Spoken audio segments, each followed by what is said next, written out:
Take note of the arrow illustrating the flow direction, the rubber cover on the power inlet, and the connection to the sensor. Remove the cap to access the solenoid for cleaning or to install a 9-volt battery. Reconnect the solenoid to the cover. When installing a 9-volt battery, align the positive side with the plus symbol on the cover.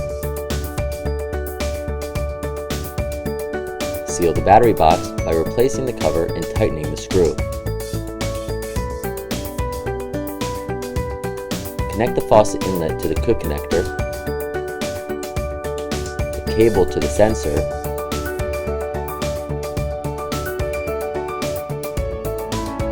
and the transformer to the power inlet.